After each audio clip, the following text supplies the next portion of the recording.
Bienvenue sur mon podcast Au cœur des possibles. Je m'appelle Anaïs et ma vie a changé quand j'ai décidé de changer de regard sur elle et de vivre depuis l'espace du cœur. Après des années d'exploration intérieure et de voyage, je suis devenue coach et créatrice d'espaces de métamorphose. Je suis convaincue que nous grandissons beaucoup plus vite grâce au soutien du groupe. Je crois profondément en la force de la communauté sur un chemin d'éveil de conscience et d'ouverture du cœur. Ce podcast est donc offert à celles et ceux qui souhaitent, comme moi, voir la vie avec le cœur et grandir avec audace, souveraineté et prospérité. Je te propose de vivre ensemble un changement de paradigme, un changement de regard sur toi-même, un changement de regard sur la vie et un changement de regard sur la période d'ascension planétaire que nous vivons. Je te partage ici les clés qui m'inspirent pour qu'on chemine ensemble au service de l'amour et de l'émergence du paradis sur Terre. Si tu rêves toi aussi d'un monde plus beau et plus en paix, alors tu es au bon endroit, au bon moment. Bonjour à toutes et à tous pour ce nouvel épisode. Je fais un épisode où j'enregistre en déplacement, donc la qualité du son sera peut-être moins bonne que d'habitude et je vous prie de comprendre cette situation. J'avais envie simplement de suivre l'élan de cette envie de vous partager les backstage de mon dernier lancement. J'ai terminé le lancement de The Shamanic Business Academy fin avril et donc là on est presque déjà bientôt mi-mai, donc j'avais envie de rester quand même dans l'élan et dans l'énergie de ça et de vous partager avec un peu de recul quand même tout ce qui s'est passé, puisque c'est un programme que je portais dans mon cœur déjà depuis, on va dire, décembre 2022, et que donc j'ai déposé dans la matière petit à petit avec le temps, en l'affinant et avec le lancement. Et on passe déjà des superbes moments, il y a des grandes transformations qui se passent dans le groupe avec les participantes. Donc voilà, je suis super contente et j'avais envie de vous partager en fait ce qui s'est passé pour moi en backstage. Ça a été un très grand lancement d'une grande ampleur, une grande transformation pour moi. La preuve aussi que j'étais dans un vrai ancrage en fait dans ma vie et par rapport à mon business. Et que les systèmes, les process que j'avais mis en place me permettent d'avoir cet ancrage. Et donc voilà, j'avais envie de vous partager ça. Donc c'est un épisode où je parlerai à la fois business, mais je parlerai aussi perso, puisqu'il s'est joué aussi beaucoup de choses pour moi au plan personnel pendant ce lancement. Donc c'est parti, le premier point de ce lancement, c'est qu'en fait, ça faisait longtemps que j'avais envie de créer un sommet en ligne et que ce lancement ça a donc débuté par un grand sommet en ligne, le sommet des entrepreneurs de cœur, la première édition, qui a été un vrai succès. C'était génial. Pour moi, c'était aussi une vraie transmutation parce que comme je dis régulièrement, en fait, moi j'ai quand même eu beaucoup de réticence, beaucoup d'auto-sabotage à être visible sur les réseaux sociaux, à communiquer. Et donc ce sommet, j'ai juste été dans une incroyable joie d'être en lien avec tous les participants. Donc il y a eu plus de 1500 personnes inscrites, presque 1600. Presque tout autant sur le groupe Facebook que j'ai créé pour qu'on soit en lien et qu'on puisse échanger au-delà des lives. Et donc voilà, ça m'a apporté un énorme élan de joie, un énorme élan d'enthousiasme, la richesse aussi des partages des intervenants et aussi des partages des personnes qui m'ont écrit par email, en MP, sur Facebook, etc. En lien avec les déclics qui se passent en fait dans ces cas-là, tout simplement parce qu'on entre dans un espace énergétique de métamorphose avec une énergie de groupe qui est très forte. Et ça a confirmé en fait ce qui est l'une de mes convictions, c'est la force du groupe, la force de la communauté, la force des personnes qui s'unissent avec une même intention. Et là, c'était d'amener en fait de la conscience et de l'audace dans une vie d'entrepreneur, notamment pour les entrepreneurs spirituels, pour les entrepreneurs de cœur, donc les personnes qui souhaitent œuvrer à une vision du monde qui est peut-être différente, plus humaine, avec des valeurs plus de cœur en fait que ce qu'on vit aujourd'hui, en tout cas des personnes qui veulent aller vers le chemin de transformation du monde qui se dessine actuellement. Et donc voilà, c'était une grande réussite. C'est un sommet, pardon, excusez-moi, parfois je cherche mes mots. C'est un sommet que j'ai mené complètement seule, avec des tout petits soutiens logistiques ponctuels sur certains aspects et qui m'a demandé beaucoup de, du coup, dépasser certaines peurs en lien avec la logistique que je peux avoir. Donc ça m'a demandé d'aller plus loin dans la maîtrise de mon outil de newsletter, par exemple, Ça m'a demandé aussi d'aller plus loin dans la maîtrise de la coordination entre Zoom et Facebook. Ça m'a demandé d'oser contacter les intervenants. Beaucoup de personnes m'ont dit oui, d'autres personnes m'ont dit non, mais surtout parce qu'elles n'étaient pas dispo. Donc ça me donne envie de créer un autre sommet. Je pense que ce sera voilà, dans les mois qui viennent ou l'année prochaine, parce que vraiment, c'est des espaces que j'ai adoré guider. C'est aussi des espaces qui correspondent relativement à mon énergie de manifesteur. Donc l'énergie du manifesteur, c'est de faire des choses qui peuvent être très intenses pendant une certaine période et puis ensuite d'avoir un temps de recul, d'intégration. Donc c'était vraiment ça. Et j'avais voulu ce sommet sur toute une semaine, à la fois parce que j'avais, moi, pas forcément envie d'être toute la journée en live ou toute une après-midi en live avec les gens. Donc on était ensemble pour 2 interventions par jour. Il y a eu des créneaux principalement le soir, mais il y a eu aussi des créneaux en après-midi le mercredi pour permettre à tout le monde d'être présent en fonction des différents agendas de chacun.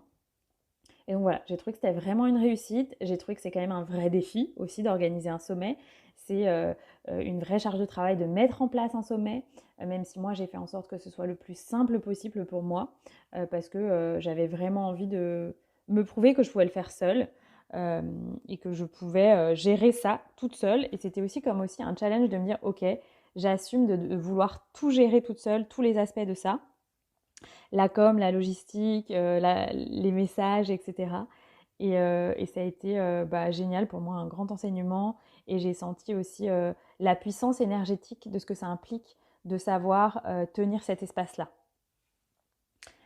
Et donc j'intègre encore aujourd'hui, je pense, la puissance énergétique de ce que c'est, à la fois en termes de posture, voilà, d'hôtesse, de sommet, et aussi en termes de guérison pour moi dans mon chemin personnel, d'être en capacité d'ouvrir ces espaces et d'aller aussi loin dans ma visibilité. Donc un grand enseignement. Et si vous êtes intéressé vous aussi par guider un sommet, il y a plusieurs personnes autour de moi qui m'ont contacté pour ça. Eh bien, j'envisage de transmettre en fait des ateliers sur la technicité des sommets, ce qu'il y a à mettre en place aussi en backstage, au plan juridique, au plan technique, au plan opérationnel, au plan marketing, pour que ça se passe avec fluidité. Et ce qui est important pour moi, c'est surtout de vous dire que c'est important de ne pas rester seul. Donc moi, à chaque fois que j'avais besoin d'aide, que ce soit sur des aspects plus psychologiques en fait à l'intérieur de moi, ou sur des aspects logistiques, je me suis autorisée à demander de l'aide. Et c'est un de mes grands déclics de ce début d'année, c'est à chaque fois que j'ai besoin, demander de l'aide, envoyer un petit message à quelqu'un, demander de l'aide à un thérapeute, etc. etc. Vraiment, maintenant, je ne reste plus seule quand j'ai besoin d'aide. Voilà, et puis ce sommet, ça a été surtout l'occasion pour moi de rencontrer énormément de personnes, d'échanger avec énormément d'entre vous. Et c'était génial en fait, ça m'a permis de découvrir tellement de gens partout en France, à l'étranger, de découvrir des parcours professionnels, de découvrir des parcours de vie, de découvrir des projets personnels, etc. Donc c'était formidable. Et donc je vous remercie de votre confiance, de votre présence. Beaucoup de personnes m'ont dit j'ai pas complètement pu tout suivre, mais je suis quand même venue à une ou deux conférences. Il y a aussi des personnes qui m'ont dit j'ai pas osé te contacter pendant toute cette période parce que je me suis dit que tu serais trop sollicitée. Donc sentez-vous libre de me contacter, de venir échanger avec moi s'il y a quelque chose qui a résonné pour vous et si vous avez envie tout simplement qu'on connecte, voilà, et qu'on échange. Ce sera avec une grande joie de vous découvrir. Donc ça, c'était tout l'aspect du sommet. Et puis ensuite, pour moi, ça a été de gérer la suite. Donc la suite, ça a été déjà la semaine suivante, j'ai quand même eu un besoin de repos, d'intégration. Et ensuite, il y a eu tout le lancement, donc qui a duré, le sommet a eu lieu en début mars, dans les énergies du mois de mars qui ont été très intenses dans l'élan de vie qu'elles impliquaient. Vraiment un élan en lien avec les énergies du printemps, en fait, et cette planète Mars. Et donc voilà, ce qui a été super, c'est que même si la semaine après le sommet, j'ai eu besoin d'un temps de repos, d'intégration, j'avais beaucoup anticipé le lancement. Donc moi, en fait, je suis très organisée. Donc quand j'organise un lancement, j'ai un planning de lancement, en fait. Et donc je sais exactement ce que je dois faire chaque jour. Et j'avais beaucoup anticipé dans la création de contenu pour les réseaux sociaux. Donc ça m'a permis, dans des moments où j'étais plus fatiguée, tout simplement d'utiliser ce qui avait déjà été créé pour ne pas avoir à trop consommer mon énergie dans des moments où j'étais plus fatiguée. Ça s'applique vraiment à moi parce que j'ai cette énergie de manifestor, alors que si vous êtes générateur ou manifesting générateur en human design, vous n'aurez pas forcément, vous serez beaucoup plus constant dans votre énergie. Moi, j'ai juste appris à comprendre comment je fonctionnais et à respecter ce fonctionnement énergétique qui est propre à qui je suis et au fait d'être un manifesteur notamment. Donc sur ces deux aspects, créer un sommet et sur le Human Design, si vous êtes intéressé d'aller plus loin, j'ai créé une liste d'attente pour les personnes qui sont intéressées par le fait de créer leur propre sommet. Et donc voilà, si vous êtes intéressé, je proposerai une série d'ateliers pour vous donner les bases, les outils, les clés pour lancer un sommet avec succès, avec fluidité aussi pour vous en backstage. Et pour le Human Design, je propose des séances de Human Design. Je suis complète en mai et en juin. Je proposerai 2 séances en juillet. Donc même chose, si vous êtes intéressé, je mettrai un lien dans les notes de l'épisode si vous avez envie d'aller plus loin pour découvrir votre Human Design. Le Human Design, c'est une technique de connaissance de soi, une science en fait, qui mêle notamment l'astrologie, la physique quantique, le Yiking, la numérologie, etc., etc., le système des chakras, et que je trouve absolument formidable. Aujourd'hui, dès que je rencontre une nouvelle personne, je regarde son Human Design pour bien la comprendre et pour comprendre son énergie, sa façon de prendre les décisions, sa relation aux autres, sa façon de co-créer avec la vie, sa destinée. Voilà, j'adore cet outil. Il est extrêmement riche. On peut découvrir extrêmement précisément beaucoup de choses sur soi. Et donc, si ça vous intéresse de bien vous connaître, et je pense que en fait, c'est utile à toute période de vie, que ce soit une période de transition professionnelle, que ce soit une période de transition personnelle, que ce soit juste un moment où on veut mieux se comprendre pour que les choses soient plus fluides pour soi dans sa propre vie, avec soi et avec les autres. Voilà, c'est un outil formidable et donc je propose des séances de 2 heures avec un soin d'activation à la fin de la séance pour vous permettre d'intégrer aussi dans le corps cette science du Human Design qui est une science qui se vit dans le corps. Voilà, et donc pour la suite du lancement, eh bien, il y a eu des événements personnels en fait qui n'étaient pas prévus pour moi et c'est aussi ça que j'avais envie de vous partager. C'est vraiment un épisode euh, qui intègre tous les domaines de ma vie. C'est que depuis quelques semaines, on avait vécu un événement difficile, vraiment traumatique en fait, je peux dire, avec la personne avec qui je vivais à ce moment-là depuis le mois de novembre. Et on a tenté de traverser cet événement qui remettait beaucoup de choses en cause en termes de projet de vie pour nous et de projet de couple. Et donc on a été assez déstabilisés à partir du mois de décembre en se questionnant sur est-ce qu'on arrivait à rester complètement en lien dans notre relation avec fluidité, en lien avec cet événement qui remettait beaucoup de choses en question. Et puis, même si on a cru avoir traversé, moi en tout cas, je suis extrêmement fière en fait des espaces qu'on a créés parce qu'on a beaucoup communiqué en fait sur les remises en question que ça impliquait, sur ce qui se passait à l'intérieur de nous pour chacun en lien avec cet événement, sur comment on gérait le trauma chacun à l'intérieur de nous et les réactions que ça impliquait, les blessures que ça venait chercher à l'intérieur de nous. Et donc, voilà, en février, c'était assez fluide et je pensais qu'on avait vraiment dépassé en fait cette difficulté. Et puis finalement, en mars, la vie est venue nous montrer par un événement extérieur que en fait, il était venu le temps pour moi de prendre une décision de ne plus me sacrifier, puisque les événements en fait qui s'étaient passés impliquaient pour moi un sacrifice fort en lien avec nos projets qui devaient être reportés sans date claire possible en fait. Et donc voilà, la vie m'a montré quelques jours après l'équinoxe de printemps que je n'étais plus autorisée à continuer dans ce chemin de sacrifice. Et je pense que c'est aussi en lien avec le fait que je me suis beaucoup fait accompagner pendant cette période-là par mon psychothérapeute Pierre-Antoine, avec qui j'ai enregistré un épisode de podcast. Si vous voulez aller l'écouter aussi, il est formidable et j'aime vraiment profondément la façon dont Pierre-Antoine accompagne l'humain. Et voilà, cette décision, cet événement de vie s'est présenté quelques jours après une séance avec Pierre-Antoine où on est venu délier des liens qui étaient néfastes en fait que je pouvais avoir avec des personnes de ma famille. Et donc je pense que ça m'a donné l'autorisation de m'incarner complètement sur Terre et d'arrêter d'être en lien dans des espaces où je me sacrifie pour l'autre de par des loyautés qui sont non empuissantes, je pourrais dire si vous me comprenez. Donc des loyautés qui ne sont pas soutenantes pour moi.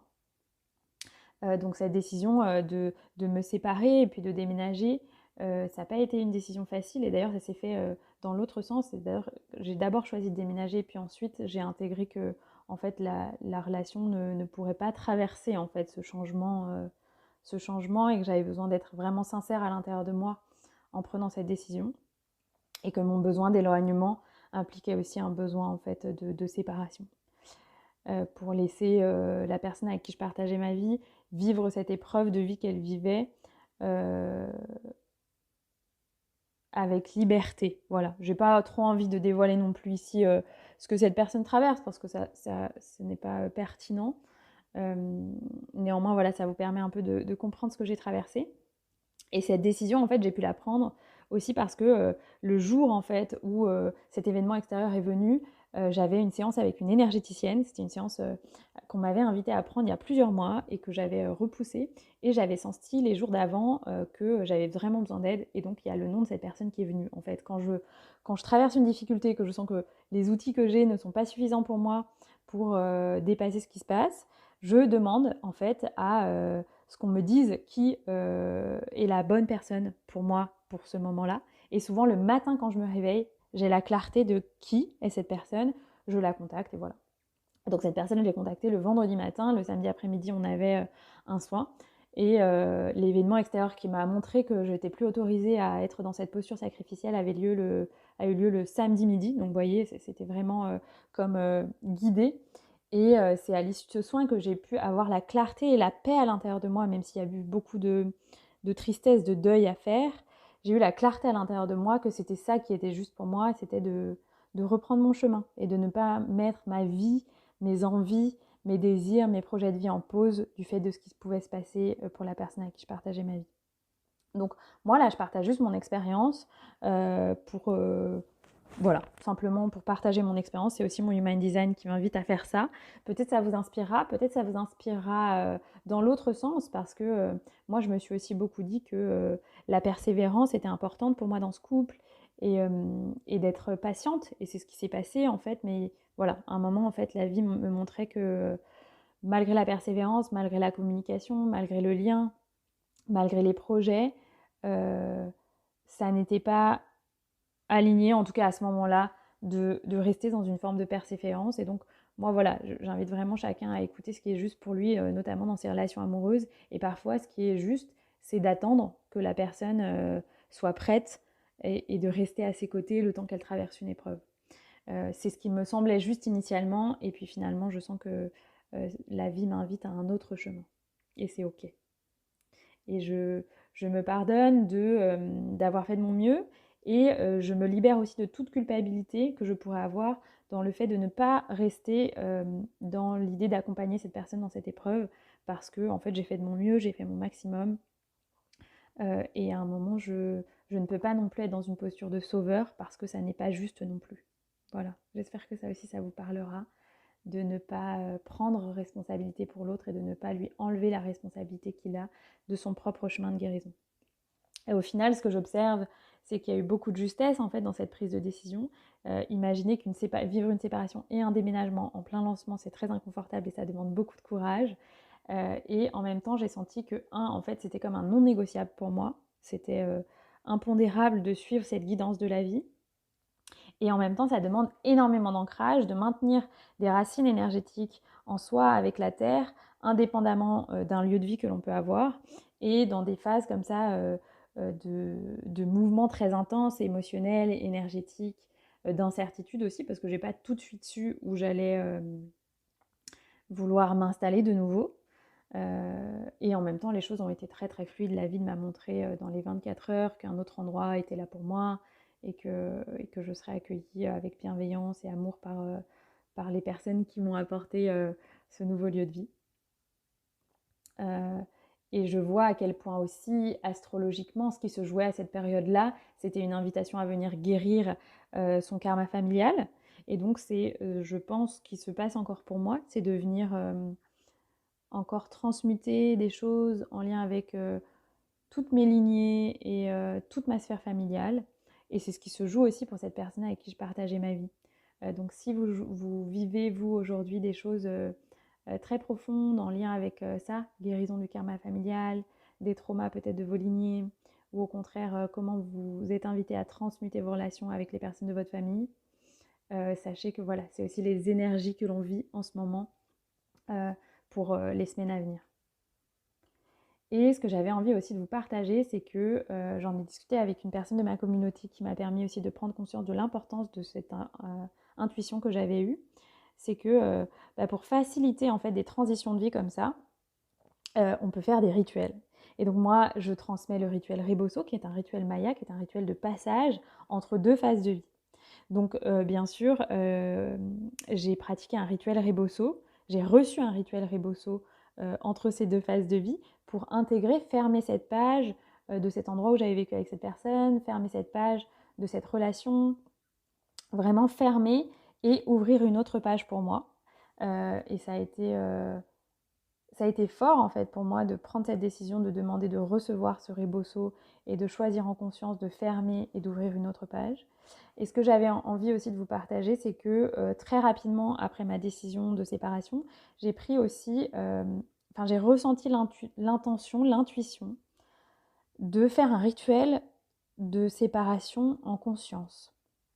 Donc c'est pas du tout quelque chose que j'avais lu, ni voilà quelque chose que j'ai vu d'autres faire. C'est vraiment quelque chose qui m'est venu dans mon cœur profondément.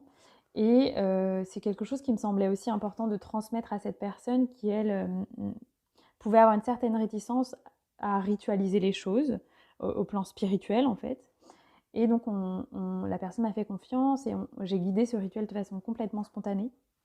Et je crois que ça fait partie des choses qui ont facilité une séparation vraiment dans une complète bienveillance, avec du soutien, avec un grand respect de l'autre, une grande écoute de l'autre. Ça a été une séparation qui s'est faite à l'image d'une relation vraiment extrêmement belle et qui fait grandir l'autre en fait. Et donc ce rituel était important parce qu'il permettait à la fois de se connecter à la gratitude de ce qui a été vécu et reçu comme enseignement dans le cadre de la relation, parce que moi j'ai vraiment la conviction que chaque relation vient nous enseigner quelque chose. C'était aussi l'intention d'intégrer ces enseignements et de se rendre compte de tout ce qu'on avait reçu en tant qu'être humain dans notre cœur grâce à cette relation. Et puis c'était aussi l'idée de fermer et de clôturer les lignes de temps qui avaient pu être ouvertes en lien avec les projets futurs qu'on pouvait avoir, de libérer peut-être les âmes qui avaient pu avoir envie de s'incarner à travers nous dans cette relation en tant que potentiels parents, de vraiment clôturer l'espace énergétique pour qu'autre chose ensuite soit possible pour nous dans toutes les phases et dans tous les domaines de notre vie. Et une personne avec qui j'ai échangé plus tard m'a dit « Waouh, c'est incroyable que tu aies fait ça parce que on ne se rend pas compte énergétiquement de ce qu'on crée en fait quand on est en relation avec quelqu'un ou même en co-création avec quelqu'un, l'énergie que l'on crée qui est une énergie très unique du fait d'être à deux ou même à trois en fait. Il y a vraiment une énergie qui se crée en lien avec le groupe, on pourrait dire, ou la relation. Et quand la relation se termine, il est important de libérer ça pour que énergétiquement, notre corps énergétique se libère aussi de tous les projets qui avaient pu être faits pour faire la place à autre chose. Et donc voilà, j'avais envie de vous partager aussi à quel point la conscience de ce qui se passe au plan énergétique est fondamentale dans tous les aspects de notre vie. Et c'est ça qui m'a permis notamment de rester très ancrée, très alignée. Voilà, plusieurs personnes qui m'ont ensuite accompagnée. J'ai aussi beaucoup reçu de soins dans le corps pendant cette période pour intégrer en fait le stress que ça pouvait impliquer pour mon système nerveux de déménager assez rapidement, de changer de lieu de vie, d'être en lancement, de me séparer, etc. Et beaucoup de personnes m'ont dit « Waouh, t'as quand même un corps énergétique qui est resté très très stable, très très harmonieux, on pourrait dire entre guillemets. » Et ça, je pense que c'est lié au fait du degré de conscience qu'il y avait dans cette relation, de la bienveillance, du fait que j'ai laissé la vie aussi me guider du juste moment en fait et de la juste décision. Et c'est lié, je pense, aussi à tout le travail que j'ai fait jusque-là, qui est un grand chemin d'amour de soi, d'écoute de soi, de guérison de son corps énergétique, émotionnel, etc. Donc tout ça pour vous montrer que c'est possible et que bien sûr une séparation c'est une vraie période de transmutation, de métamorphose, que pour moi le défi ça a été aussi d'accueillir ma tristesse, ma colère, ma frustration, dans une période où on est en lancement, où on est en déménagement, donc on peut avoir beaucoup de choses à faire, on peut se dire non mais en fait j'ai pas le temps d'être à l'écoute de mes émotions. Bien sûr qu'il y a eu des moments où en fait j'étais forcément beaucoup dans l'action, mais il y a eu aussi vraiment des moments d'accueil et où je sentais que j'avais besoin d'être toute une journée dans cette énergie, d'accepter mes émotions, de traverser ce qui se jouait pour moi et c'est ok, notamment parce qu'aujourd'hui avec tous les outils que j'ai, je sais me reparenter, je sais être une bonne maman pour moi, un bon papa pour moi en lien avec une douleur d'enfant qui peut se réveiller. Et donc voilà, tout ça pour vous dire que ça peut être fluide quand on met de la conscience et qu'on ose aussi se faire accompagner parce que voilà, c'est une période où je me suis fait beaucoup accompagner par 3 personnes. Je me suis fait accompagner par mon psychothérapeute avec qui j'ai eu 2 séances puisqu'on est dans un accompagnement quand même assez espacé, par une énergéticienne, comme je vous disais au moment où j'ai pris cette décision, par ma thérapeute IFS avec qui je reçois des séances avec cet outil qui est le Internal Family System, et puis par une accompagnante holistique que je connais depuis presque 15 ans maintenant et qui est comme une guide pour moi et que je peux solliciter et qui me guide vraiment dans les justes décisions pour moi à l'instant T. Voilà, donc j'ai vraiment demandé de l'aide pour des choses spécifiques, soit dans la continuité d'accompagnement que je vivais déjà, comme mon psychothérapeute, ma thérapie IFS, ou ponctuellement dans des moments où on a besoin de stabilité comme ça et de retrouver son ancrage à ces 2 personnes, donc énergéticienne et accompagnante holistique. Et comme je vous disais, ce qui pour moi a été important, c'est de me rendre compte que j'ai pas disparu de mon business pendant toute cette période. Et moi, c'est ce que je constate chez certaines personnes qui sont dans une énergie presque trop yin, c'est que dès qu'il se passe quelque chose en backstage dans leur vie personnelle, elles disparaissent des réseaux sociaux, tout se met en pause, etc. Et pour moi, c'est important de rester engagée et d'être là, d'être en même temps à l'écoute de ce qui se joue pour moi, parce que le but, c'est pas d'être là avec une énergie qui est pesante aussi pour les gens, et en même temps d'être capable de soutenir son entreprise, son projet, son lancement, et de porter l'énergie jusqu'au bout, quel que soit ce qui peut se passer en fait. Et c'est un peu the show must go on en fait. Quoi qu'il arrive, the show must go on parce que c'est ma vocation, parce que c'est ce pourquoi je suis là sur Terre. Et donc, il n'y a rien de plus important que ça. Et vous savez à quel point, pour moi, c'est tellement important, en fait, d'être aligné dans sa vocation et que notre feu de vie naît dans cet espace, dans l'espace de qu'est-ce que je viens apporter sur Terre, quelle est ma contribution. Et la vie, l'énergie de Kundalini que l'on a naît parce qu'il y a cette intention d'être dans la contribution, d'être dans sa vocation, en fait. Voilà. Donc j'avais envie de vous partager ça et de vous dire à quel point les lancements, c'est des phases de guérison thérapeutique, c'est des phases de réajustement, c'est des phases de révélation, c'est des phases de transmutation et c'est aussi des phases de célébration puisque j'ai aussi créé des espaces pour célébrer après le lancement. Je me suis offert une demi-journée dans un spa avec un bain de fleurs au lait de coco, un long massage. Et j'avais aussi de la clarté avant le lancement sur ce que j'allais m'offrir en fonction de ce qui allait se passer pendant ce lancement. Donc aujourd'hui, je vais aussi me laisser le temps de ressentir quelles décisions sont justes à prendre en lien avec ça. Mais aussi, en fait, réinvestir cette énergie que j'ai reçue grâce au lancement, réinvestir dans ma prochaine étape de vie, pour mon business, etc. Et prendre en même temps le temps d'intégrer cette expansion qui a été un lancement, parce qu'un lancement, c'est toujours une expansion. On vient apporter quelque chose au monde, on vient partager, on vient montrer de qui l'on est encore un peu plus. Et donc, ça implique une grande expansion dans notre corps énergétique aussi, qui a besoin d'être intégré pour venir ajuster l'énergie de notre entreprise, pour venir ajuster notre pourquoi, pour venir ajuster éventuellement nos offres, pour venir ajuster notre communication, etc. Donc là, je suis aussi dans cette phase de recalibration et de voir à quel point je suis dans une nouvelle énergie encore plus puissante, encore plus ancrée pour pouvoir continuer de porter mes projets et l'énergie de mon entreprise plus loin, avec plus d'impact, avec plus de vérité, avec plus de puissance. Voilà.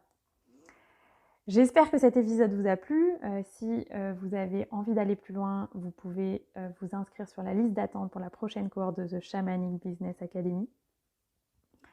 Je ne sais pas encore quand aura lieu cette prochaine cohorte. J'ai besoin de vivre davantage l'énergie de cette première cohorte de The Shamanic Business Academy, qui est un programme pour entrepreneurs de la relation d'aide, pour venir acquérir les fondations solides d'un business qui est à la fois durable, audacieux et prospère financièrement.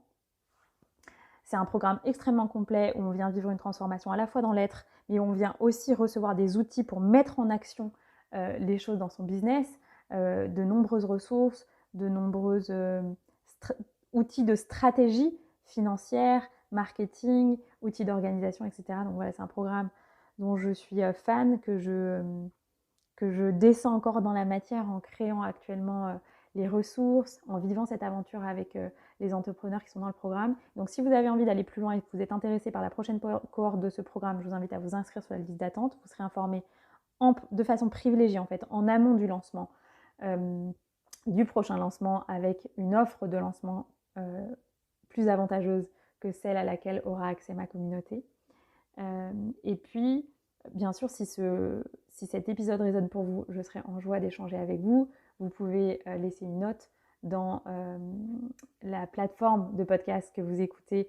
Ça m'aidera vraiment à grandir en visibilité, à ce que ce podcast soit de plus en plus visible, à faire grandir l'impact de ce message que je veux porter dans le monde. Et puis, si vous avez envie aussi de recevoir des outils, d'expérimenter la façon dont j'accompagne les entrepreneurs, j'ai créé un lien pour que vous puissiez recevoir en replay la masterclass que j'ai donnée dans le cadre du lancement de The Shamanic Business Academy, qui est une masterclass pour recevoir les clés pour devenir un entrepreneur audacieux et identifier tous les mécanismes de sabotage que l'on a quand on lance son entreprise en tant qu'entrepreneur du bien-être. Donc dans cette masterclass, il y a aussi une méditation guidée qui vous permet de vous connecter à l'énergie de votre entreprise dans la voie chamanique. Ça a été une masterclass formidable où il y a eu beaucoup d'échanges et d'interactions. Donc j'ai décidé de la mettre accessible en replay pour les personnes qui veulent aller plus loin et qui ont besoin de vivre ces expériences de soutien, de connexion à leur business. Et voilà, donc je vous l'offre. Le lien est dans les notes de l'épisode. Et je vous dis à très très bientôt. Je vais continuer de vous partager des épisodes à la fois en solo et en duo avec des invités formidables. Donc restez connectés, abonnez-vous au podcast pour pouvoir recevoir les notifications des prochaines publications d'épisodes. Et puis, si vous avez envie que j'évoque certains thèmes, si vous êtes intéressé par certains sujets, vous pouvez m'envoyer un email. Je laisserai mon email dans les notes de l'épisode et ce sera avec joie de co-créer quelque chose dans l'édition, la ligne éditoriale de ce podcast, qui soit en co-création, en lien avec ce que vous avez envie d'expérimenter ensemble dans cet espace que j'adore, qui est intime et où je trouve que beaucoup de choses peuvent se passer et se déposer avec l'énergie de la voix. Voilà. Un grand merci pour votre écoute et je vous dis à très très bientôt pour un prochain épisode. Un grand merci pour ton écoute de cet épisode. Je t'invite à noter le podcast sur ta plateforme de podcast préférée, laisser un commentaire, mettre un pouce en fonction de là où tu écoutes ce podcast et à le partager autour de toi. Ça me permet de vraiment recevoir l'énergie partagée dans le cadre de ce format qui est offert. Et si tu souhaites aller plus loin, je t'invite à tout simplement t'inscrire à la liste d'attente pour rejoindre The Shamanic Business Academy qui est dans les notes de l'épisode pour être informé de façon privilégiée de l'ouverture des places pour la prochaine cohorte de ce programme pour entrepreneurs déjà lancés ou en lancement qui souhaitent créer des fondations solides pour un business durable, audacieux et prospère. Je vous dis à très bientôt pour un prochain épisode.